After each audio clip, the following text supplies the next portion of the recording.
Yeah, so right now in the trust fund, there's $2.5 trillion. Now, when we say that that money is in the trust fund, it's not actually in the trust fund. What the government has actually done is taken that 2.5 trillion and they have lent it to other parts of the government.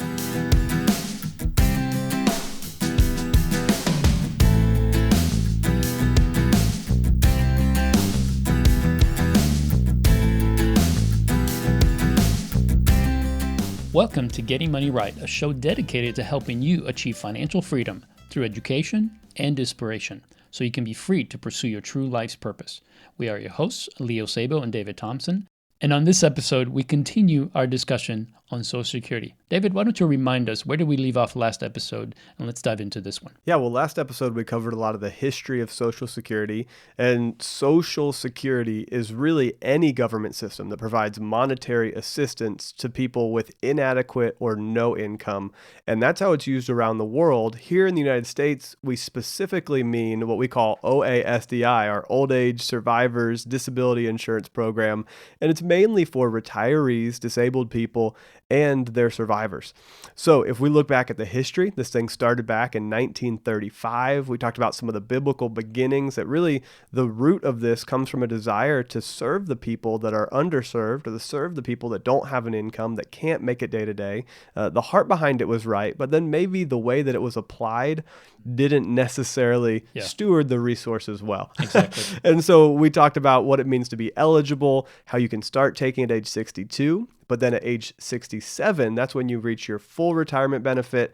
But then you can maximize by waiting all the way to age 70, which is what we typically recommend, unless you're looking at your lifespan and not thinking that you're going to live to at least the average age. Right. So we talked about the importance of this. You know, it can change your benefit by over $1,000 a month. That's $12,000 a year. That could be $120,000 over 10 years. And then we just dug into a little bit of the history, the fact that Social Security as a program itself here in the United States has actually had major changes. And we talked about the major changes that happened back in 1977, where they changed the calculation, the indexation of benefits is what they called it. And then in 1983, they added an amendment that forced the age, the maximum or the full retirement, the qualifying age, to normal retirement age back from 65 all the way back to 67. And so as we look at this, we're beginning to paint a picture of where this thing has been, of the fact that it's very much not infallible. This thing can fall apart, maybe not fall apart, but has on multiple occasions run into problems not being affordable. We can't fund it. And so they had to actually make changes. And so today we're going to dig into the future of Social Security, where it's going. Is it possible that this is actually going to continue to serve people well, or will there be some difficulties in the future? So Leo, what does this look like in your mind? So according to the Social Security trustees, in 2010, the cost of Social Security started being higher than what is collected every year. Now, that didn't mean that we started to lose ground. But what it meant is that the cost of running the program was beginning to be higher than what was actually coming in. But we also had interest on the investment in the fund. So think of it this way. The money that's paid into Social Security every year through Social Security taxes was coming in, but also the investment increase from interest was coming in. But the cost kept going higher. So even though more was going out, it was starting to look like, okay, the cost continue goes up. And right now we're okay because the interest is going up as well. But they started to see that the fund, it was going to at some point go into where more money was going on than coming in, including the interest. So as of 2019, the fund is expected, which is now, to start losing more money than it gains through investment and payments into the program. So the next 15 years, the fund will get lower and lower until it's completely empty in 2034. Yeah, that's amazing. So basically, if you look forward to 2034, our payroll taxes are projected to only cover about 79% of the program's obligations. Right. That means that they're going to have to cut benefits by 20%, or they're going to have to find another solution. Right. So we have already seen that this year, the money coming in is not as much as what's going out. And that is a major, major problem. So Congress will need to make some changes to the scheduled benefits and the revenue sources in order for the program to continue in the future. There's a few possible solutions, and we don't know exactly what they'll do. They could immediately reduce the benefits by about 13%. Like, they could start reducing benefits now. Yeah. They could say, hey, if we reduce it by 13% now, we won't have to reduce it by 20% in the future. Yep. So that's one option. I don't see that happening. We're not seeing that anywhere in any kind of legislation. That would have some significant backlash right now. There's no way that in an election year, somebody's going to put that into law because nobody would ever vote for the party that reduced Social Security benefits. No way. Even though we know that in 15 years, by 2034, that it's going to happen automatically, and it'll be a dramatic reduction. So we know that it's coming. There is a problem. It's looming, but nobody wants to fix it today because they won't get elected. The other option, of course, is to increase the combined payroll taxes from maybe 12.4. I think they estimate that they can increase it to 14.4, so another 2%, in order to make up for the 13% gap, or some combination of these changes, right? They could also decrease the benefits a certain amount and increase taxes a little bit to come up with that fix. And this will allow full payment of the scheduled benefits for the next 75 years. Yeah. So if they do nothing by 2034, it will completely exhaust all the resources. If they make these changes, which, yes, they're pretty severe because it's going to be significant reduction or an increase in tax, but it'll allow this program to continue for 75 years. That's significant. Yeah. So right now in the trust fund, there's $2.5 trillion. Mm-hmm. Now, when we say that money is in the trust fund, it's not actually in the trust fund. What the government has actually done is taken that 2.5 trillion and they have lent it to other parts of the government. Mm-hmm. And they basically said, okay, now another part of the government is going to be in debt to the Social Security Fund. Yeah. And so it's just the government lending and borrowing to the government, which is a little bit crazy. Yeah. But what they did is they said, okay, now we've got 2.5 trillion. Over the next 15 years, we are going to spend that down entirely. And what Leo's talking about is that by 2034, then the only money that will be in there is whatever comes in every year. Mm-hmm. And right now, we've got 3 workers for every 1 person drawing benefits. That's right. But right now, we're hitting the largest kind of turn where baby boomers are retiring. This is the largest shift of a generation. Yeah. So we're going to have way more people that are retired in the future and less people that are paying into it. So right now it's 3-to-1, 3 paying in, 1 receiving benefits. Mm-hmm. In the future, it could be 2-to-1. Yep. Or 1.5-to-1. And that's exactly where it's going. Yeah. And there's some other things that have surfaced this problem. And really, we're talking about whether the Social Security program can be sustainable. Can it continue? And the concept of sustainability for the Social Security program has come to have 2 separate meanings. The first considers only the simple question of whether current tax revenue is sufficient to provide scheduled benefits. And then the second considers whether the current structure of the program is viable for the future without any changes. According to the projections by the trustees of the program, changes in benefits or changes in tax revenue in the future will almost certainly be needed to avoid. Now, here's what this means. If this is going to survive, one of the 2 things have to happen, or a combination of the 2 have to happen. One, the program has to change the benefits in some way, and we're talking about a reduction of benefits. Or there has to be an increase or change in the tax revenue. How much money is coming into it has to increase in order to offset all of the increase in costs and the increase in beneficiaries receiving benefits. So this is part of the reason this is a problem, is because they don't have a solution. There, like you said, there are 3 people paying in for 1 taking money out, but there's something else that has brought us to this point. And if you look back to, I think it's 1895 to 1925, where the birth rate was much higher than it is today.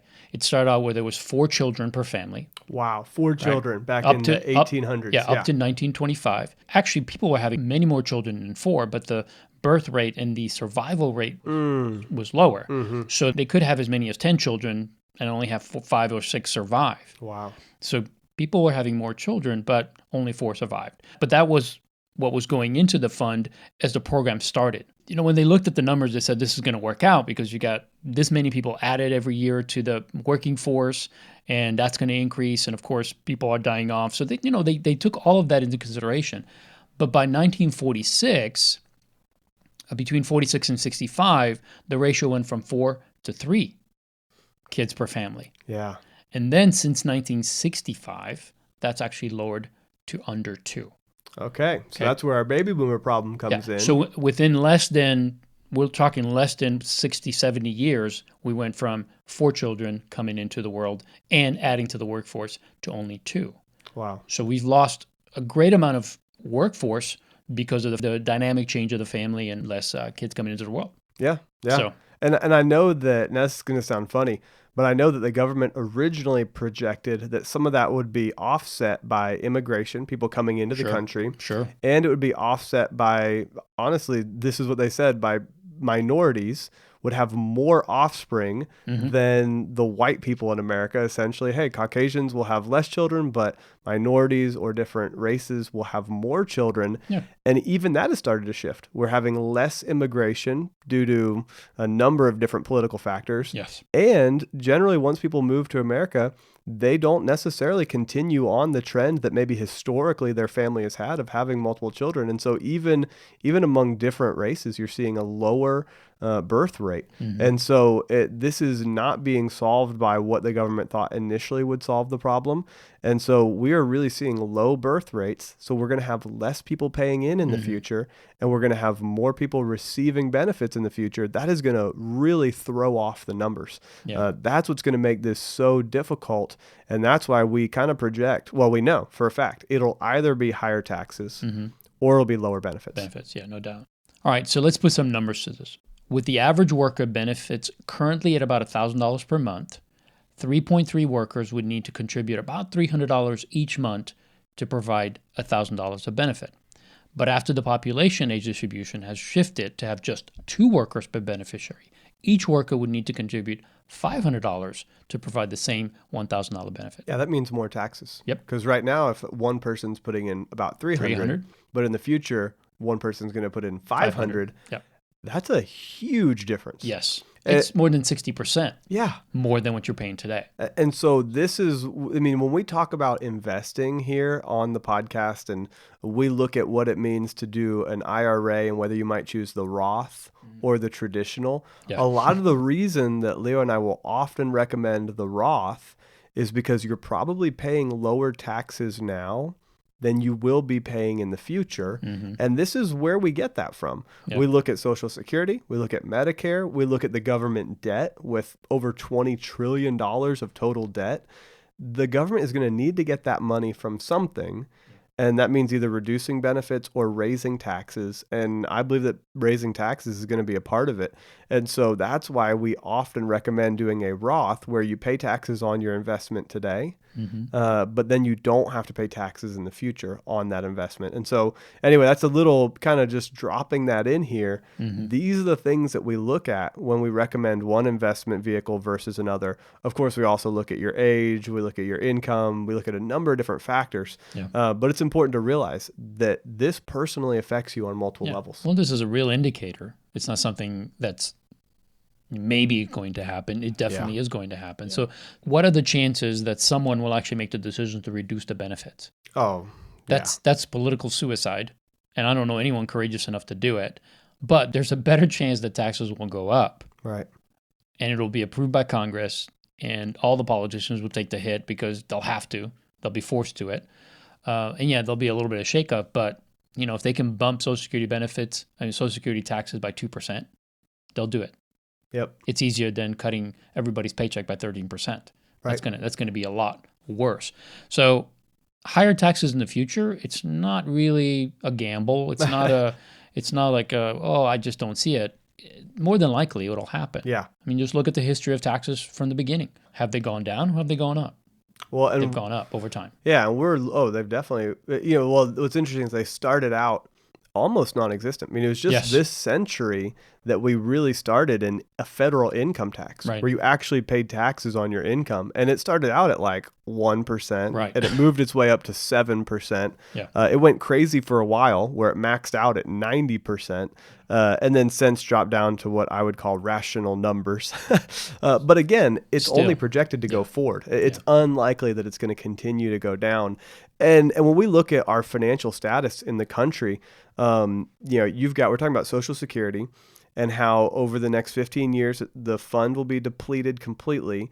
And then we'll be relying on less workers to pay for more people, which will be unlikely. So we would call that an unfunded liability. There's a liability, there's an expense that's coming, but we haven't funded it. We haven't put any money aside for that. And if you take a 75-year time horizon on the unfunded liabilities and then project that into the future, you project way out. Our unfunded liabilities for Social Security, this is on the SSA.gov website, Social Security Administration, SSA.gov. If you look at their unfunded liabilities, even they say it's $34.3 trillion. Yeah.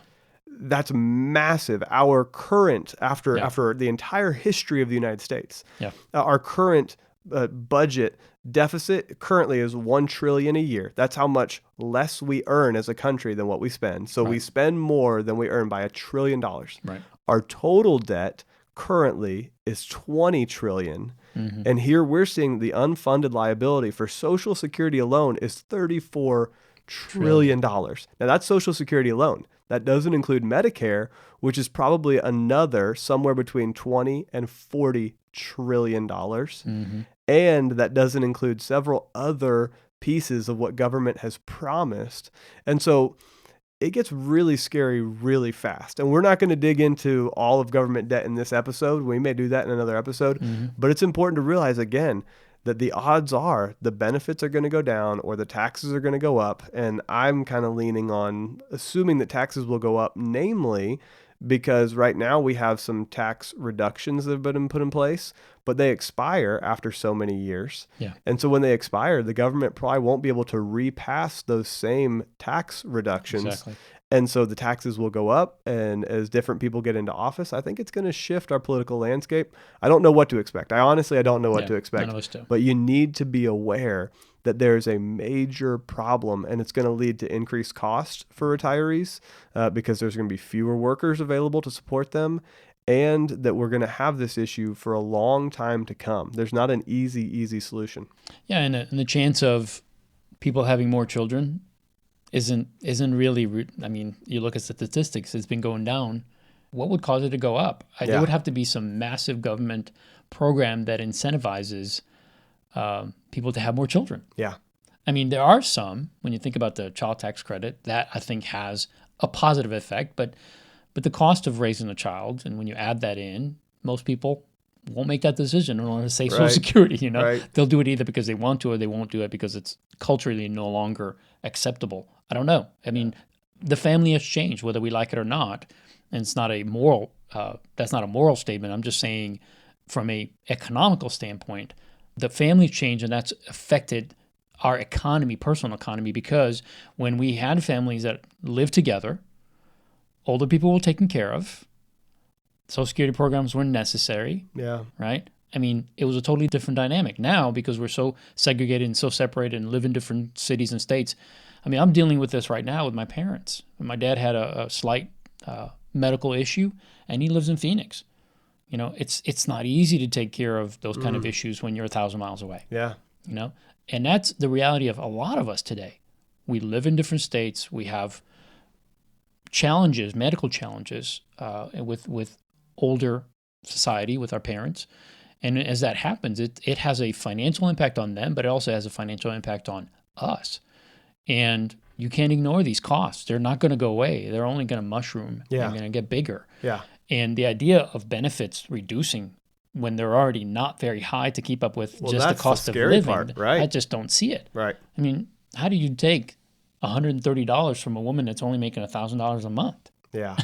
Which she's not even making it on $1,000 a month, and you're going to now have her make it on $870? I cannot see them doing that, but I do see them increasing taxes and possibly go in the direction of taxing the rich and trying to get more money from where it is. Well, you know, and even that, some of the pressure comes in there. It's like, we need the money, we're going to tax whoever we need to in order to fix this problem. And then I see that as a social injustice, because now all of a sudden you're trying to solve the problem that somebody didn't create, but somebody else has to pay for it.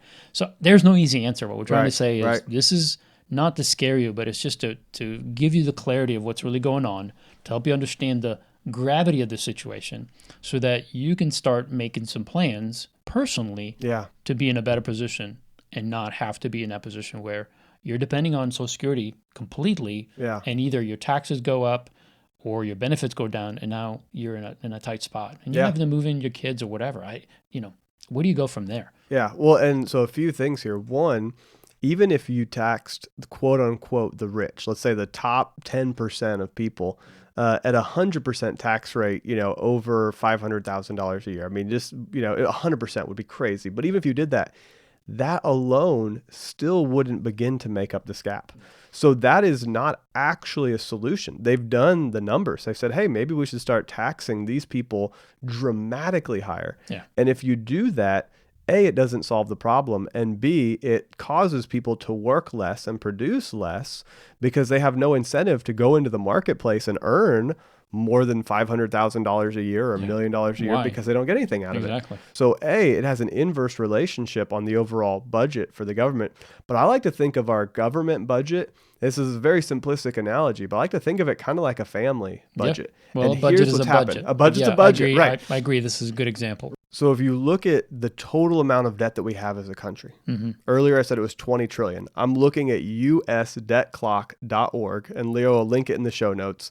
But usdebtclock.org, it shows that our current actual national debt is $22 trillion. Now, every year that grows by about $1 trillion because every year we earn 3.4 trillion and we spend 4.4 trillion. Right. So every year we're spending $1 trillion more than we earn. Think about that.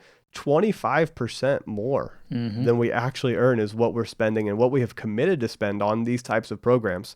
Okay, so it's like a family budget. If you were overspending dramatically in your personal budget, well, the first thing, and Leo, you and I have counseled people, the first thing that we tend to do, or that people tend to do, is they begin to borrow from things like a 401k loan. Right. They'll go to something that maybe they've set aside money for their future and they start borrowing from that and they get a loan on their 401k. Yeah. Well, if you compare this to the government, that's what the government has done with Social Security. Right. Is they reached into the Social Security account and they borrowed from it.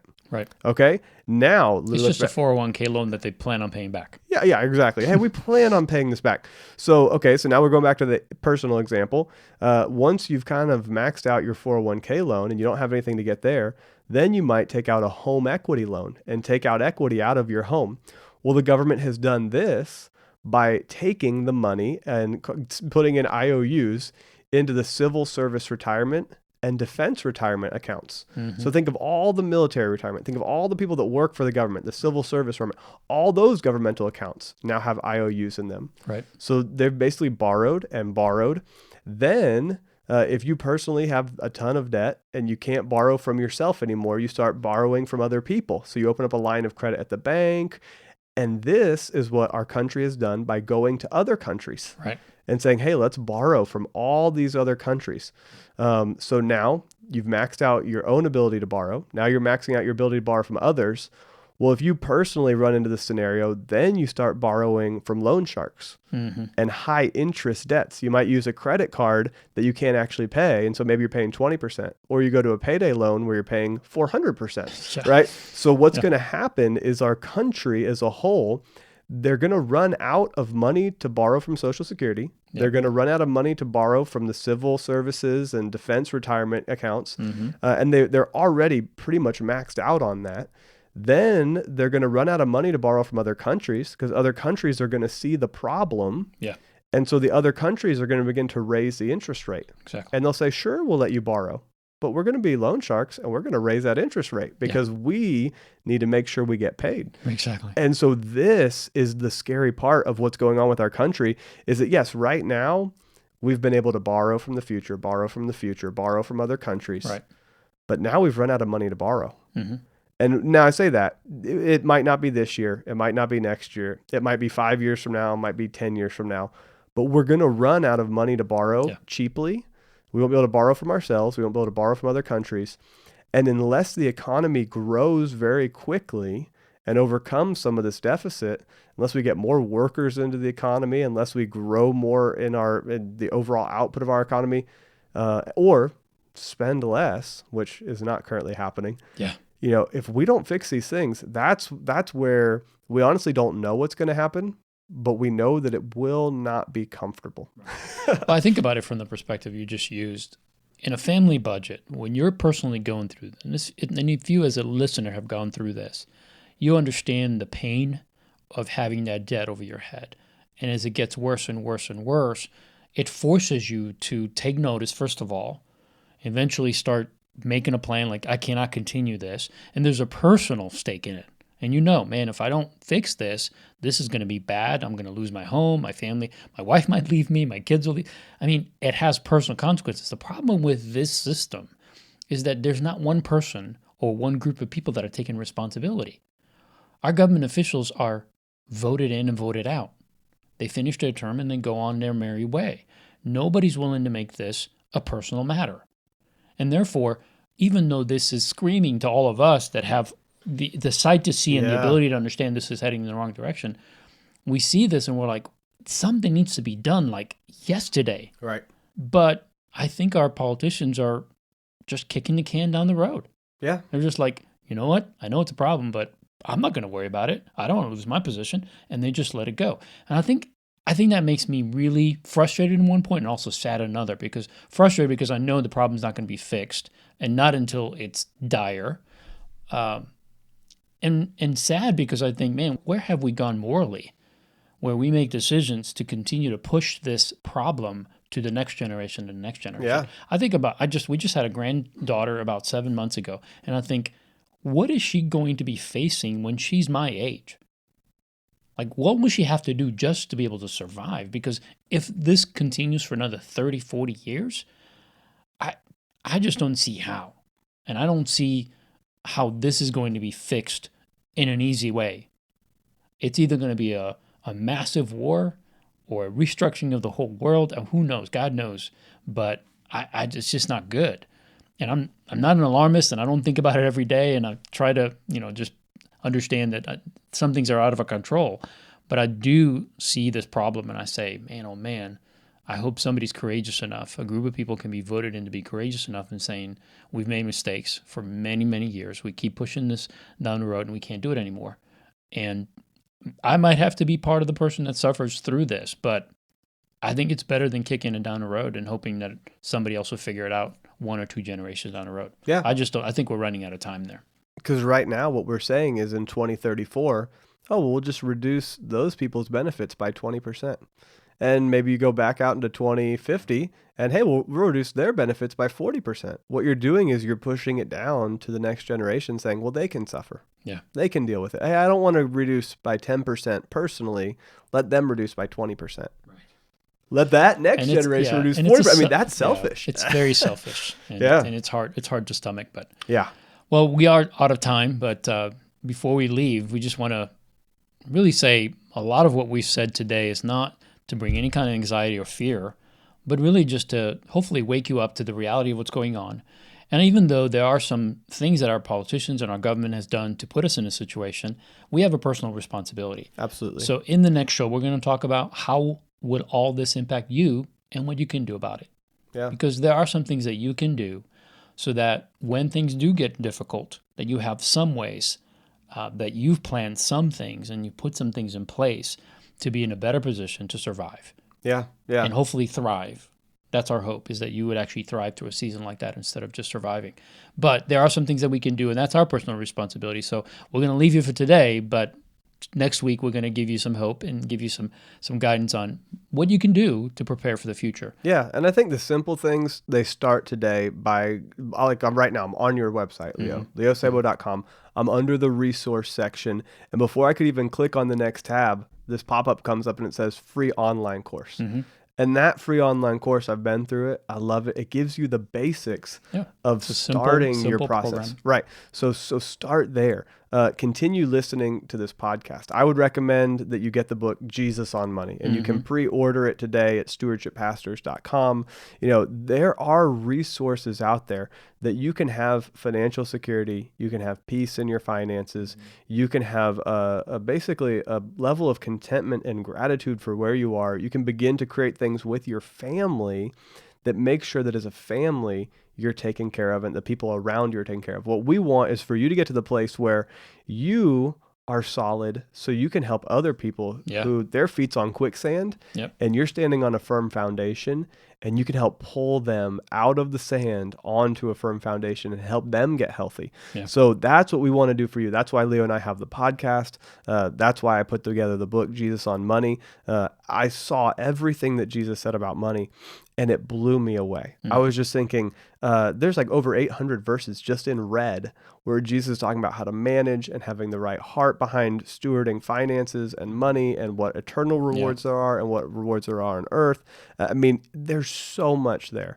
And I thought, I need to categorize this and turn this into something that people can use. And I know you did the same thing with the resources page. And Leo, I know that you've got a book in you on budgeting and actually building out a practical plan. And so what Leo and I are trying to do is give you resources, help you however we can. So we hope that you'll continue with us on this journey. You'll go to Google Play, you'll go to iTunes, you'll go to podcast, the castbox.com, or wherever it is, and you'll rate this episode, that you'll let us know that you liked it, that you didn't like it, how we can improve it. We'd appreciate a nice 5-star rating if you think it's worth it, because that will allow the algorithm to help other people find us easier and benefit them. Every week we want to serve you with good content. So if you can share with us your feedback and thoughts, we'd love it. You can find us on social media. And really, we look forward to having you join us next time. So together, we can keep getting money right.